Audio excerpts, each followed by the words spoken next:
Bismillahirrahmanirrahim. Assalamualaikum warahmatullahi wabarakatuh.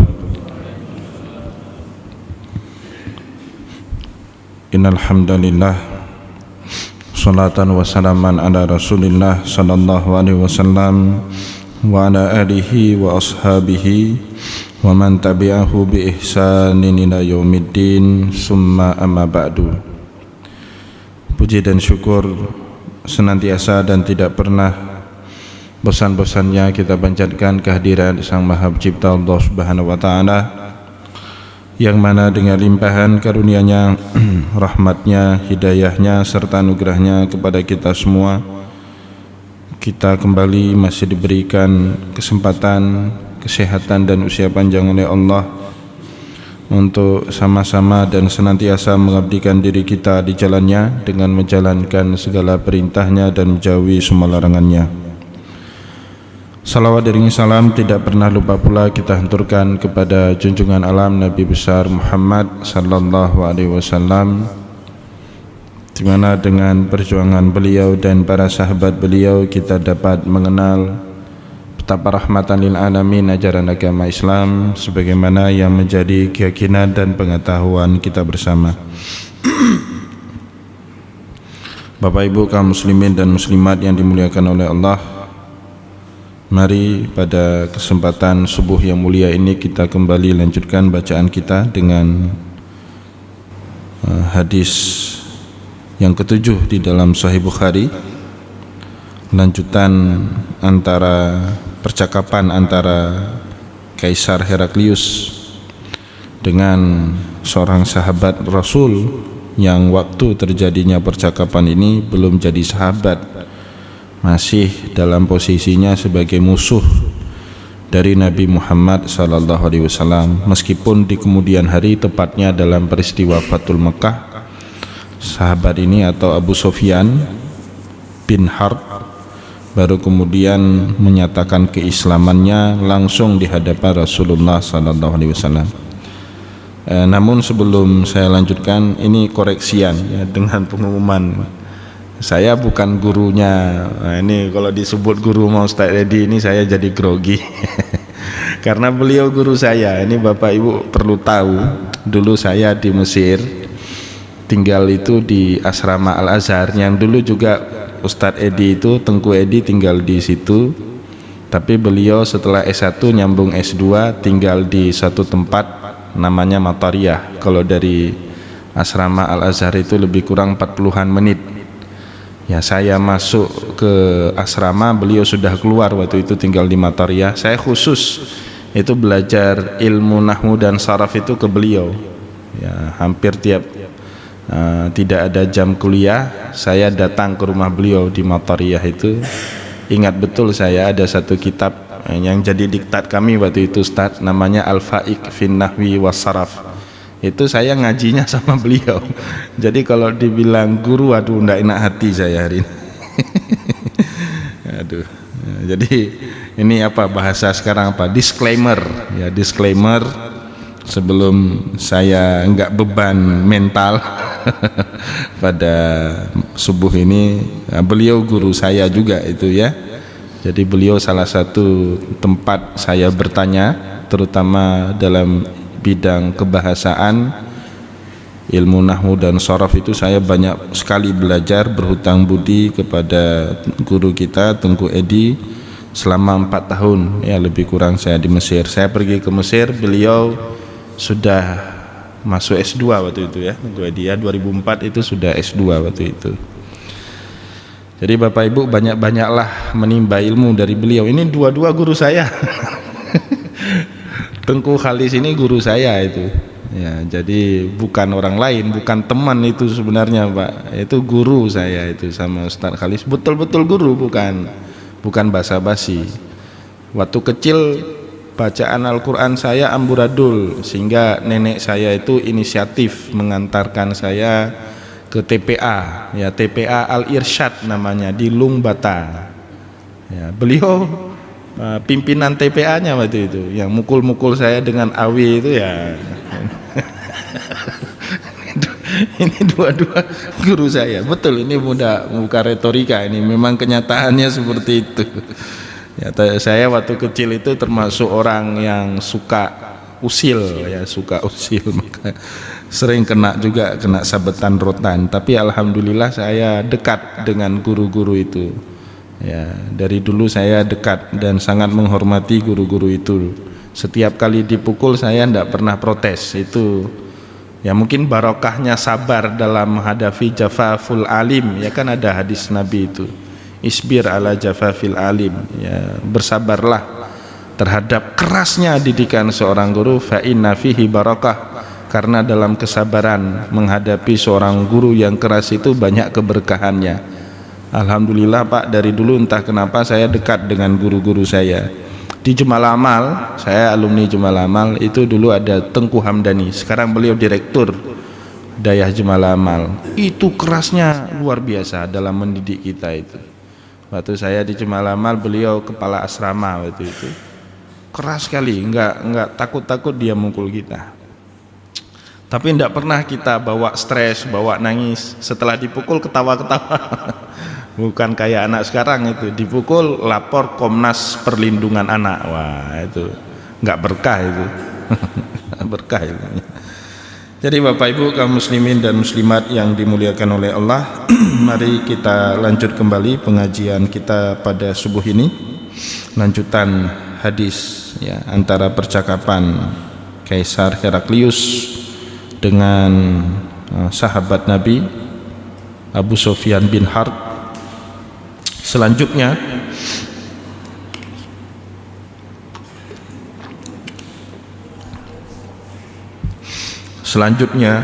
Raja Heraklius tanya kepada Abu Sufyan. Pertanyaannya berbunyi, madza ya'murukum, apa yang diajari Muhammad, atau apa yang diminta oleh Muhammad, atau apa yang diperintahkan oleh Muhammad kepada kalian. Kembali Abu Sufyan menjawab, qultu yaqulu u'budullaha wahdahu wa la tusyriku bihi syai'a. Muhammad itu mengajarkan kepada kami menyembah Allah Subhanahu wa taala semata, wa la tusyriku bihi syai'a, jangan menyekutukan Allah.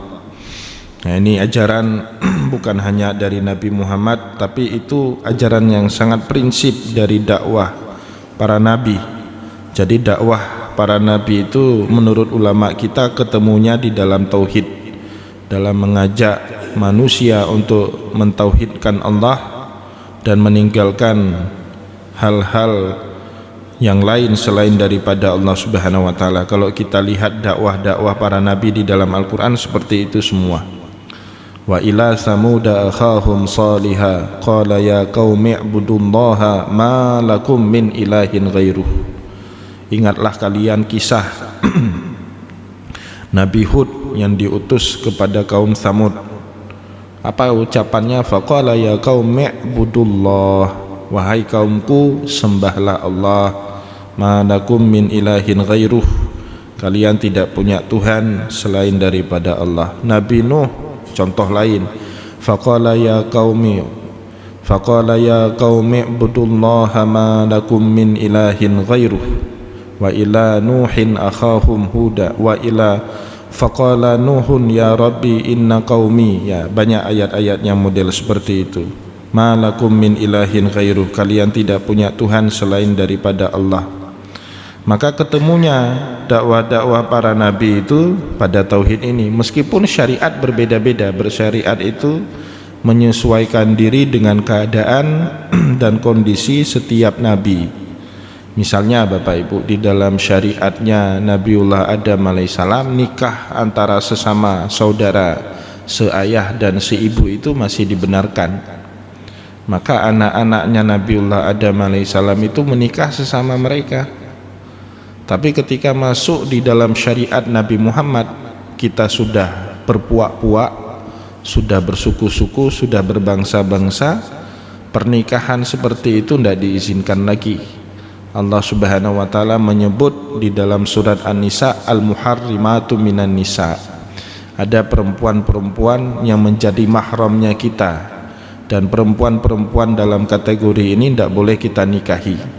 Lebih kurang jumlahnya berapa itu? 12 atau 14. Ya, wala tankihu ma nakaha abaukum minan nisa pertama. Kemudian hurimat alaikum ummahatukum wa banatukum wa akhawatukum wa ammatukum wa khalatukum wa banatul akhi wa banatul ukhti wa ummahatukum allati arda'nakum minar rada'ah wa akhawatukum minar rada'ah wa ummahati nisaikum wa rabaibukum allati fi hujurikum min nisaikum allati dakhaltum bihinna sampai seterusnya ayat. Jadi itu al-muharramatu minan nisa, wanita-wanita yang dilarang untuk kita nikahi. Berbeda dengan syariatnya Nabiullah Adam. Syariatnya Nabiullah Adam alaihissalam, saudari perempuan kita itu boleh kita nikahi. Kenapa? Keadaan menghendaki seperti itu. Tidak ada orang pada saat itu, tidak ada manusia yang sudah berpuak-puak berbangsa-bangsa, belum ada pada saat itu. Tapi di dalam syariatnya Nabi Muhammad sudah berpuak-puak berbangsa-bangsa, maka ada konsep wanita yang menjadi mahram kita, tidak boleh kita nikahi. Tapi dalam konteks tauhid, semua nabi itu sama, mengajarkan Tuhan yang esa dan meninggalkan perbuatan syirik kepada Allah. Watruku ma yaqulu abaukum, dan Nabi Muhammad juga memerintahkan untuk meninggalkan apapun yang dikatakan oleh bapak-bapak kita, bapak-bapak kami sebelumnya, ya, mengajarkan syirik, ya, memerintahkan menyembah berhala. Nabi Muhammad SAW memerintahkan mereka meninggalkan hal-hal yang seperti ini. Wa ya'muruna bis-salati was-sadqi wal-afafi was-sillah, dan Nabi Muhammad juga memerintahkan kami untuk mengerjakan salat, menunaikan zakat atau sedekah, wal afaf, dan menjaga kemuliaan diri. Maka dilarang berzina, bahkan dekat-dekat dengan zina pun tidak boleh, khalwat tidak boleh, mabuk-mabukan tidak boleh, karena semua aktivitas itu termasuk perbuatan yang melacurkan diri, yang merendahkan diri kita di hadapan Allah dan juga tentunya di hadapan manusia. Wasilah, dan menyambung tali silaturahim. Nah, itu jawabannya Abu Sufyan pada saat ditanya apa yang diperintahkan oleh Muhammad kepada kalian. Faqala liturjamani, maka kemudian Heraklius berkata kepada penerjemahnya, kullahu, katakan kepada dia, maksudnya kepada Abu Sufyan, di dalam bahasa yang dimengerti sama Abu Sufyan, sa'altuka an nasabihi, aku tanya kepadamu Abu Sufyan tentang nasabnya Nabi Muhammad sallallahu alaihi wasallam, karena dari 2 atau 3 pertemuan yang lalu pertanyaan pertama Heraklius kepada Abu Sufyan itu tentang nasab Nabi Muhammad sallallahu alaihi wasallam, sehingga dijawab sama Abu Sufyan, ya, huwa fina dzu nasabin, Muhammad itu orang yang punya nasab yang bagus, yang mulia di tengah-tengah kami. Kenapa itu pertanyaan pertama Heraklius kepada Abu Sufyan? Nah, ini dijelaskan dalam potongan akhir daripada hadis ini. Katanya, kullahu sa'altuka an nasabihi fadzakarta annahu fikum dzu nasabin. Adapun pertanyaan saya kepadamu Abu Sufyan tentang nasabnya Muhammad ini, dan kamu pada saat itu menjawab annahu, bahwasanya Muhammad itu fikum, di tengah-tengah kalian, dzu nasabin, orang yang memiliki nasab yang mulia. Fakadzalika ar-rusulu, begitu juga para nabi, para rasul sebelumnya Nabi Muhammad sallallahu alaihi wasallam, tub'atsu fi nasabi qaumiha, dia diutus dengan nasab yang mulia di tengah-tengah kaumnya. Ya, jadi nasab yang mulia itu bukan hanya monopolinya Nabi Muhammad, tapi begitulah cara Allah Subhanahu wa taala untuk melindungi kredibilitas para nabi dan rasulnya agar tidak dituduh macam-macam.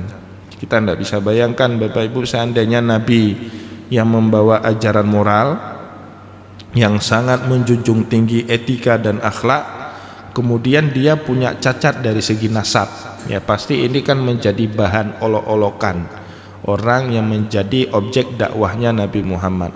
Kau ini dakwah, kau ini ajak kami kepada kebaikan, kau sendiri ada cacat dalam nasabmu, kita tidak bisa bayangin itu.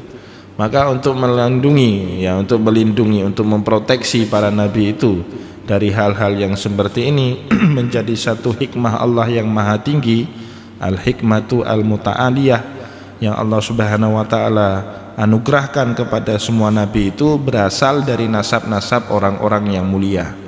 Bahkan Nabi Muhammad mengakui itu sendiri dalam hadisnya, ma ba'atsallahu min nabiyyin wala rasulin, tidaklah Allah Subhanahu wa taala mengutus seorang nabi, satupun nabi atau satupun rasul di tengah-tengah umat manusia, illa min khiyari qaumi, kecuali dia berasal dari keluarga terpandang di tengah-tengah kaumnya.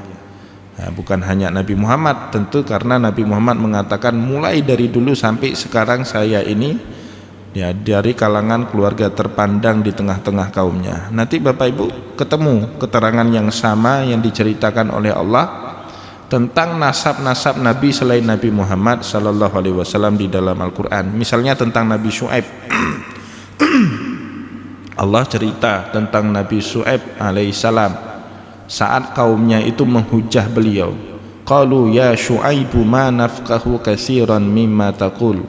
Syuaib, kami tidak paham apa yang kau dakwahkan kepada kami ini. Wa inna lanaraka fina dhaifah, dan saya memandang pengikut-pengikutmu itu orang-orang lemah, orang-orang papa, ya, masyarakat jelata. Apa kata kaumnya itu? Apa kata orang-orang yang menolak dakwahnya Nabi Syuaib? Walaula rahtuka la rajamnaka, seandainya kami tidak memandang kepada kelompokmu, maksudnya kepada keluarganya Nabi Syuaib, pasti kami akan merajammu sama seperti kami rajam pengikut-pengikutmu yang lemah itu. Jadi para nabi itu Bapak Ibu mikir dua kali, orang-orang atau lawan musuh dakwahnya para nabi itu, untuk menyiksa para nabi ini, meskipun kadang-kadang kaumnya, pengikutnya nabi ini disiksa habis-habisan. Sama kayak Nabi Muhammad. Kalau kita perhatikan, sebenarnya Abu Lahab, Abu Jahal itu geramnya bukan kepada orang-orang seperti Bilal bin Rabah, bukan kepada Ammar atau bapaknya Yasar dan istrinya Sumayyah, bukan untuk orang-orang seperti ini. Sebenarnya geramnya mereka itu melihat aktivitas dakwah Muhammad yang tiap hari makin berkembang, itu yang membuat mereka jengkel. Tapi Bapak Ibu, sejarah menceritakan kepada kita Nabi Muhammad sallallahu alaihi wasallam tidak berani diapa-apain sama orang Quraisy. Ya, tidak berani mereka menyentuh Nabi Muhammad pun tidak berani. Pernah kan Nabi Muhammad sekali dilecehkan bukan fisik, cuman dimaki, dicemooh. Besoknya datang Hamzah itu nempeleng Abu Lahab apa Abu Jahal itu, Abu Jahal ya kayaknya dalam cerita itu. Abu Jahal mencemooh Nabi Muhammad yang saat itu sedang tawaf seputaran Ka'bah, dijelek-jelekkan sama Abu Jahal. Nah, berita ini sampai ke telinga pamannya Nabi, Hamzah. Dan Hamzah ini bukan orang sembarangan di tengah-tengah masyarakat Arab pada saat itu. Setelah dia tahu, Hamzah pulang dari berburu itu tidak langsung ke rumah, dia cari mana Abu Jahal, mana Abu Jahal. Ditunjukin sama banyak orang, itu dia sedang berada di sekitaran Hajar Aswad, sedang duduk-duduk santai di situ, ditempeleng sama Hamzah, ya kan? Jadi orang mikir dua kali untuk menyakiti Nabi Muhammad. Kenapa? Ingat kaumnya, ya, ingat keluarga Nabi Muhammad, ingat jasa-jasa kakek Nabi Muhammad yang semuanya orang yang punya banyak jasa kepada masyarakat Quraisy pada saat itu. Nah, ini menyebabkan ada keterlindungan ya dari atau jaminan sosial dari keluarga Nabi Muhammad, sehingga mereka tidak bisa macam-macam. Sampai Bapak Ibu, yang mendorong Nabi Muhammad sallallahu alaihi wasallam hijrah itu saat masyarakat Quraisy punya ide pada saat itu, mereka kumpul, mereka bersekutu, seluruh kabilah Quraisy, seluruh kaum Quraisy mengirim satu orang laki-laki untuk membunuh Nabi Muhammad. Nah, kalau ini dilakukan, Bani Hashim dan Bani Abdul Muthalib tidak punya pilihan. Mereka mau menuntut siapa? Padahal semua suku di Arab pada saat itu ikut serta berperan dalam pembunuhan Nabi Muhammad sallallahu alaihi wasallam. Kalau peristiwa ini terjadi, Bani Hashim, Bani Abdul Muthalib tidak punya pilihan kecuali hanya menerima pasrah kematiannya Muhammad. Sampai segitu disusun strategi. Tapi di malam Jahannam itu Allah Subhanahu wa taala menghijrahkan Nabi Muhammad. Kamar Nabi Muhammad, rumah beliau itu sudah dikepung dari berbagai penjuru itu. Ya, sampai Nabi Muhammad keluar, diceritakan dalam kitab sejarah, beliau membacakan ayat wa ja'alna min baini aidihim saddan wa min khalfihim saddan fa aghshaynahum wa hum la yubsirun. Ya, dibacakan ayat itu, ya, mereka pada ngantuk semua, tertidur semua. Keluar Nabi Muhammad sallallahu alaihi wasallam dari rumahnya di malam Jahannam itu dengan selamat. Nah, ini contoh bagaimana bingungnya mereka untuk bisa menyakiti Nabi Muhammad.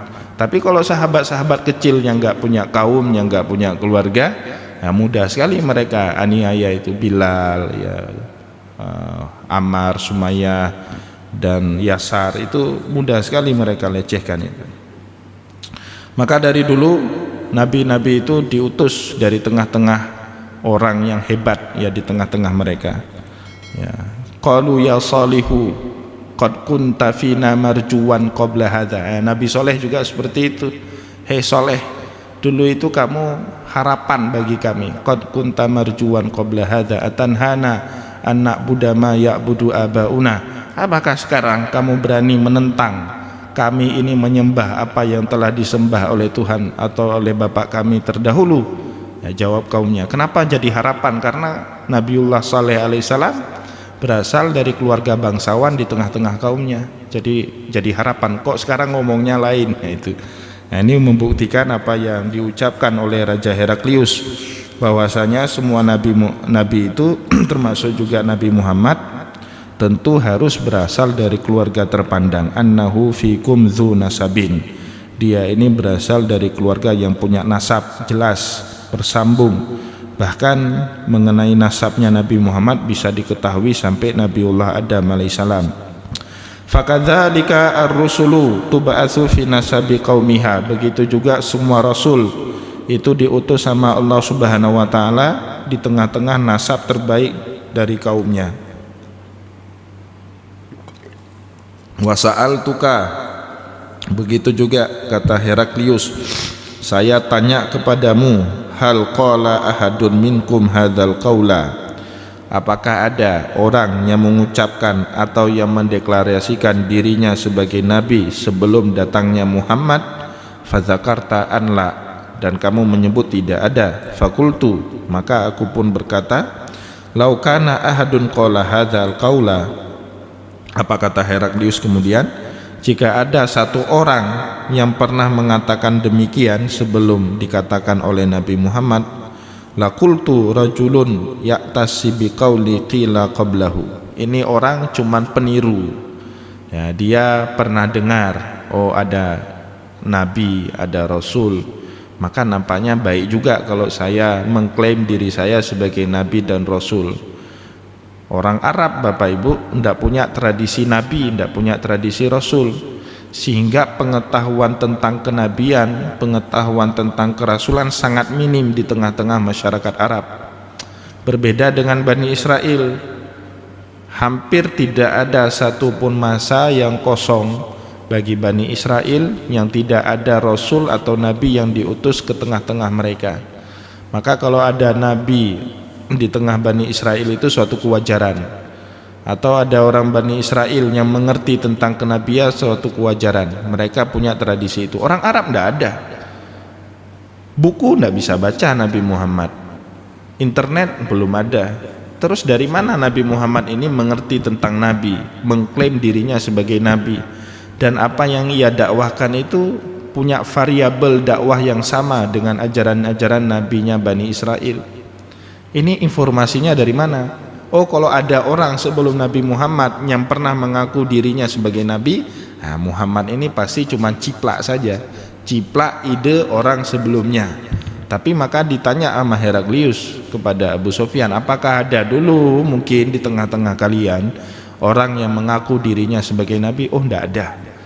Maka kemudian Muhammad ini ide orisinil, bukan berasal dari dia, bukan berasal dari bacaan dia, atau bukan berasal dari orang-orang sebelum dia, tetapi murni berasal dari wahyu yang difirmankan oleh Allah Subhanahu wa taala kepada dirinya.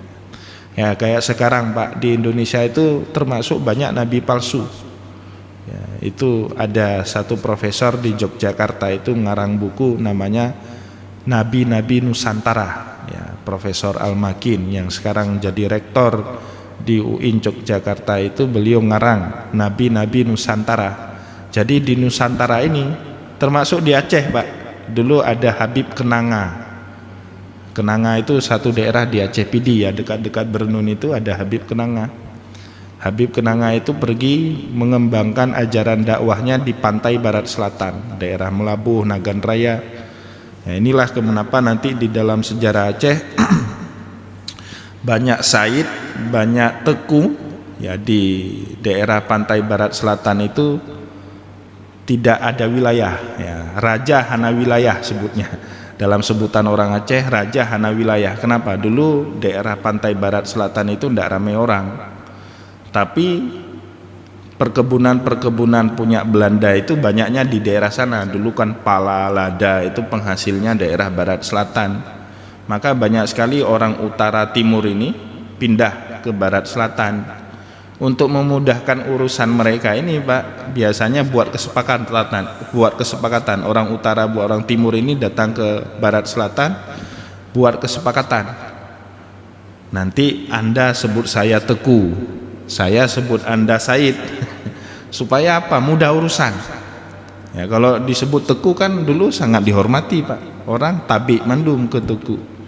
Ya, maka Teku-Teku di pantai barat selatan dalam silsilah raja-raja Aceh, misalnya Nuruddin Araniri itu punya kitab Sulalatus Salatin, silsilah para raja Aceh, itu tidak ketemu nasabnya Teku-Teku di barat selatan. Ya tidak semua, ya pasti ada juga yang betul, ya Teku yang betul, tapi kebanyakan mereka Teku-Teku yang tanpa raja tanpa wilayah sebutannya. Dia merajai diri tapi wilayah nggak ada, wilayah kekuasaan, hanya untuk motif ekonomi, mudah urusan. Termasuk juga mengaku dirinya sebagai Said, ya, nasabnya nggak jelas itu pada. Nah, salah satunya yang diceritakan di situ Habib Kenanga. Dia mengaku dirinya Habib, padahal bukan Habib. Dia mengajarkan syahadat Pak, la ilaha illallah wa anna hadzal habibu rasulullah, itu syahadatnya. Dan itu di dalam Aceh atau di daerah Aceh dulu berkembang betul pemahaman Habib Kenanga itu. Maka kemudian Prof. Al-Makin itu mencatat salah satu Nabi Nusantara itu munculnya di Aceh di tahun 19 sekian. Tentu sebelum kemerdekaan Indonesia ada orang hidup namanya Habib Kenanga, dia mengajarkan syahadat asyhadu an la ilaha illallah wa anna hadzal habibu rasulullah, itu syahadatnya. Jadi di Nusantara ini, ya, termasuk banyak muncul nabi-nabi palsu. Nah, ide kenabian ini sendiri kan punya tiruannya. Oh, lihat, baca sejarah nabi, wah ini gini caranya jadi nabi. Kemudian dia mencoba menirukan, mencari pengikut, sehingga jadilah dia nabi-nabi palsu. Di India, untuk mematahkan semangat perjuangan kaum muslimin, India Pakistan itu kan dulu satu, yang berjuang paling banyak itu ya orang-orang muslim. Setiap kolonialisme, imperialisme, orang yang paling terdepan melawan hal tersebut orang-orang muslim, bukannya komunis Pak. Komunis itu belakangan, kalau sudah ada kekuasaan di tangan orang muslim baru direbut sama orang komunis. Sejarah bercerita tentang hal itu. Semua imperialisme, kolonialisme pasti orangnya melawan paling depan itu adalah Islamis, orang-orang muslim. Pakistan seperti itu, di Indonesia seperti itu, di Mesir seperti itu, di Aljazair seperti itu. Nah, untuk memecah belah kelompok Islam, ya kolonial Belanda, kolonial Inggris, karena India itu, Pakistan, India, Bangladesh itu dijajah sama Inggris. Mereka memecah belah kelompok Islam, buat kelompok sempalan yang disebut dengan Ahmadiyah. Ya, salah satu tokohnya mengaku dirinya sebagai nabi, Mirza Ghulam Ahmad ya. Meskipun nanti Ahmadiyah ini pecah juga jadi dua. Ada Ahmadiyah yang mengaku Mirza Ghulam Ahmad sebagai nabi, dan kitab yang ia tulis yang berjudul Al-Mizan itu sebagai wahyu, sama levelnya kedudukannya dengan Al-Quran. Ada kelompok yang seperti ini, itu namanya Ahmadiyah Qadian ya. Ini ekstrim, Pak. Tapi juga ada Ahmadiyah Lahori yang berkembang di Pakistan. Mereka ini tidak mengakui Mirza Ghulam Ahmad ini sebagai nabi, tapi sebagai ulama biasa. Sedangkan kitab yang ditulis sama dia, Al-Mizan, itu bukanlah kitabullah, bukanlah firman Allah, tetapi sama seperti karangannya Imam Bukhari, sama seperti karangannya Imam Syafi'i, atau kitab-kitabnya Imam Al-Ghazali. Ini Ahmadiyah Lahori. Jadi gagasan buat nabi itu dari mana? Nah, karena sudah ada orang yang ngomong terlebih dahulu tentang nabi-nabi itu. Nah, ini kemudian metode ini dipakai oleh Raja Heraklius untuk menvalidasi apakah betul Muhammad itu nabi, idenya dari dia, atau dia hanya sebatas sembarang niru orang-orang sebelum dia, atau dia memplagiasi dari ide-ide masyarakat-masyarakat yang ada di sekitaran Arab. Ini coba dicek, ternyata di tengah-tengah masyarakat Arab pada saat itu tidak ada satupun orang yang mengaku dirinya sebagai nabi. Nah, kalau tidak ada, ide ini dari mana? Padahal Muhammad termasuk masyarakat yang terisolasi. Muhammad itu kan tidak kemana-mana, di daerah Jazirah Arab.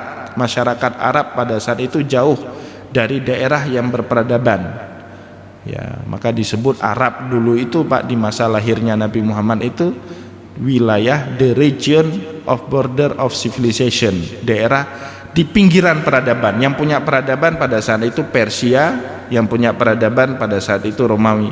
Boleh jadi kalau Nabi Muhammad lahirnya di Romawi atau lahirnya di Persia, beliau menjadi orang yang terdidik, punya pendidikan yang bagus, bisa baca, bisa tulis. Maka dengan bisa membacanya Nabi Muhammad, beliau boleh jadi tahu informasi kalau ada nabi, kalau ada namanya rasul, dan akhirnya beliau juga ikut serta mengklaim dirinya sebagai nabi dan rasul. Tapi di Arab tradisi baca tulis nggak hidup, nggak berkembang.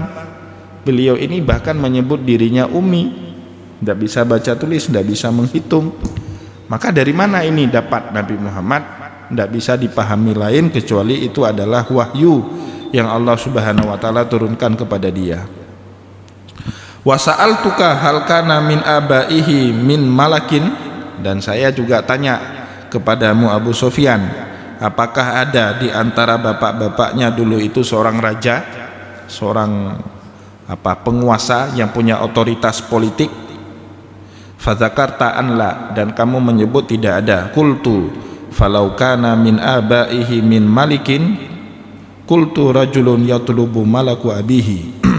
Jika kamu tadinya menjawab kalau ada di antara bapak-bapaknya Muhammad ini seorang raja, maka pasti dia ini sebenarnya sedang menuntut balik kekuasaan yang dimiliki sama bapaknya. Nah, orang Arab dulu itu, Pak, tidak ada raja. Yang ada seorang kepala suku yang tidak punya otoritas penuh dalam mengatur masyarakat. Ya, ini cerita misalnya di dalam buku Sirah Nabawiyah, Bapak Ibu boleh buka dalam kitab Rahikul Makhtum di dalam bab-bab pertama tentang usratun Nabi, tentang keluarganya Nabi Muhammad sallallahu alaihi wasallam. Diceritakan misalnya di situ Qusay. Qusay itu punya banyak anak. Di antara anak Qusay yang paling menonjol itu Abdul Manaf dan Abdul Syamas. Itu mereka saling berebut otoritas. Singkat cerita, oleh Qusay dibagi menjadi dua. Abdul Manaf itu mengurusi Sikoyah Warifadah. Sikoyah Warifadah itu mengurusi atau berkhidmat kepada para penziarah yang tiap tahun datang untuk berziarah ke Baitullah Al-Ka'bah. Jadi itu kekuasaannya Abdul Manaf. Sedangkan Abdul Hashim atau Abdul Syamas diberikan kekuasaan untuk mengatur politik. Jadi dibagi-bagi. Kalau raja kan semua di tangan raja, otoritas absolut mutlak bahasa kita sekarang. Raja itu semua di tangan dia, semua yang dia atur. Apapun yang diperintahkan oleh raja itu adalah dekret, perintah Tuhan, tidak boleh dibantah. Raja seperti itu. Masyarakat Arab tidak mengenal sistem politik seperti ini. Bukan seperti Persia. Persia itu raja yang pimpin, namanya Kisra. Mesir pada saat itu dipimpin oleh raja, namanya Maukaukis. Atau Romawi pada saat itu dipimpin oleh seorang raja, namanya Kaisar. Orang Arab Pak, tidak ada seorang raja yang berkuasa mutlak di semua bidang. Dia menguasai ekonomi, dia kuasai, melayani para penziarah dia juga, politik dia urus juga, keamanan dia urus juga. Tidak, orang Arab dulu bagi-bagi wewenang. Otoritas keamanan suku fulan yang pegang, otoritas politik suku fulan yang pegang, untuk melayani jamaah haji dan umrah suku fulan yang pegang. Seperti itu. Maka Abdul Manaf itu Pak, kakek Nabi, dari dulu kerjaannya melayani Ahlul Bait atau melayani orang-orang penziarah kepada Baitullah Al-Ka'bah. Dan itu bagi orang Arab sangat mulia kedudukannya. Dan nanti Abdul Manaf turun kepada anaknya Hashim, datuk Nabi Muhammad. Ini orang Pak pertama sekali yang tidak hanya memberikan minum kepada jamaah haji, kepada para penziarah, tapi juga ikut memberi makan. Jadi sikoyah itu sebenarnya kewajibannya memberi minum. Kenapa seperti itu? Minum itu barang langka di tanah suci, di Mekah barang langka. Jadi kalau ada tamu yang datang ke Mekah untuk berziarah sedangkan kecukupan air minum tidak cukup, itu yang dipersalahkan orang Arab seluruhnya. Maka harus ada satu orang yang bertanggung jawab untuk itu. Dipilihlah dulu Abdul Manaf. Abdul Manaf turun kepada anaknya Hashim. Tapi di masa Hashim Pak, bukan hanya diberikan subsidi kepada para penziarah ini dalam bentuk air, tapi juga Hashim menambah makanan. Dan ini turun nanti kepada Abdul Muthalib, kakeknya Nabi Muhammad sallallahu alaihi wasallam. Jadi orang Arab pada saat itu tidak punya sistem kerajaan yang semuanya berada di dalam otoritas seorang raja, tidak ada. Tapi mereka bagi-bagi kekuasaan. Suku ini pegang ini, suku itu pegang yang lain. Maka pada saat Abu Sufyan ditanya sama Heraklius, apakah ada di antara bapak-bapaknya seorang raja? Dijawab, ya tidak ada. Jadi seandainya ada, rajulun yatlubu malaku abihi, ini orang sebenarnya sedang meminta balik kekuasaan yang dulunya dimiliki oleh bapaknya. Wa sa'altuka hal kuntum tattahimunahu bil kizbi qabla ayyakula ma qala, dan saya juga bertanya kepadamu Muhammad, apakah dia pernah tertuduh dengan dusta sebelum dia mendeklarasikan dirinya sebagai nabi? Fadzakarta anlah, begitu juga kamu menjawab tidak. Faqad a'rifu annahum lam yakun liyadharal kadhiba 'alan nas wa yakdhiba 'ala Allah. Begitulah semua nabi. Tidak mungkin ada nabi yang memiliki karakter bohong kepada umat manusia, karena jika itu ada, maka lebih dia punya potensi untuk berbohong terhadap firman yang Allah Subhanahu wa taala berikan kepada dia. Nah, maka Nabi Muhammad itu Pak karakternya tidak senang bicara. Ya, Nabi Muhammad itu termasuk orang yang nggak senang ngomong. Orang yang senang ngomong Pak biasanya untuk menambah manis omongannya akan memasukkan hal-hal yang nggak benar. Ya, dulu Pak di dalam ilmu hadis, salah satu yang paling dikhawatirkan oleh al-muhaddis, oleh para ahli ilmu hadis adalah al-wa'adz, para penceramah, ya, para penkhotbah, itu yang paling dikhawatirkan. Maka ulama dulu itu tidak senang ceramah, ya, nggak senang dakwah. Dakwah itu khawatirnya apa? Nanti masuk berita-berita yang nggak betul. Ya, ulama-ulama dulu itu senangnya taklim, mengajarkan, ilmunya dituntut bukan disebarkan. Kalau dakwah itu kan disebarkan ilmunya. Maka cobalah Bapak Ibu perhatikan para pendakwah itu, temanya maulid, tapi cerita di situ politik, entah kemana-mana itu ceritanya. Ada ekonomi nanti masuk. Tema ceramahnya maulid, tema ceramahnya Isra dan Mi'raj. Nanti dalam isi itu ada makian, ya kan? Ada serang pemerintahan. Nah, itu ceramah Pak. Dan itu dari dulu para ulama sudah mengkhawatirkan itu. Salah satu penyebab agama itu rusak terlalu banyak para penkhotbah al-khutaba wal wa'ad, para penkhotbah, para pemberi nasihat. Nah ini kalau banyak sekali di tengah masyarakat, ini ada sesuatu yang enggak sehat, terutama di dalam beragama kita. Ini kemudian menyebabkan para ulama mengunci ilmu agama itu dengan tradisi sanad. Sanad itu apa? Mata rantai, ijazah, sehingga seseorang itu punya otoritas berbicara tentang ilmu agama. Tapi kalau orang ngaji nggak pakai kitab, nggak pakai rujukan, nggak pakai referensi, ceramah bebas, nah dia nggak bisa kita verifikasi apakah yang dia ucapkan itu benar apa nggak ada rujukannya, itu kan. Maka para ulama dulu itu kalau mengaji Pak selalu ada kitab referensi dan nggak mau keluar dari judul kitab itu, dari tema kitab itu. Tujuannya apa? Tadi supaya nggak masuk dusta di situ. Dan kita yang sering ceramah Pak tahu betul ini, kadang-kadang udah habis materi, nggak ada mau apa yang kita bilang lagi. Nah, akhirnya masuklah cerita-cerita dusta itu. Oleh sebab itu saya termasuk Pak orang yang paling malas ceramah. Undangan sering, ceramah Isra Mi'raj sering itu Pak. Undangan Maulid Nabi sering, tapi saya sering nolak. Tapi kalau disuruh pengajian, ada kitab referensi, baca kayak sinetron, berlanjut, berkesinambungan, tasalsulat, nah itu kita mau. Karena itu ada manfaatnya, bukan hanya bagi bapak-bapak. Ini saya sendiri yang baca kitab juga ada manfaatnya. Itu yang membuat para ulama dulu menghindar betul dari para al-wa'adhu wal khutaba, para penceramah dan para pengkhotbah. Dan Nabi Muhammad termasuk bukan kategori itu. Beliau tidak banyak bicara. Ya, orang yang banyak bicara tadi punya potensi untuk berbusta dalam omongannya itu. Baik Bapak Ibu kaum muslimin dan muslimat yang dimuliakan oleh Allah, ini ternyata masih panjang pembahasan hadis ini. Saya kira bisa khotam hari ini, tapi insya Allah akan kita lanjut balik bacaannya dengan hadis nomor 7 ini pada pertemuan yang akan datang. Namun sebelum saya akhiri pertemuan kita pada subuh ini, saya berikan kesempatan terlebih dahulu kepada bapak-bapak untuk bertanya jika ada hal yang ingin ditanyakan. Mungkin itu Pak yang bisa saya sampaikan pada kesempatan subuh ini. Semoga ada manfaatnya. Saya mohon maaf jika ada kesilapan kata dan kesalahan sikap. Wallahu muwaffiq ila aqwamit thariq. Wa nasru minallah fatun karim. Wassalamualaikum warahmatullahi wabarakatuh.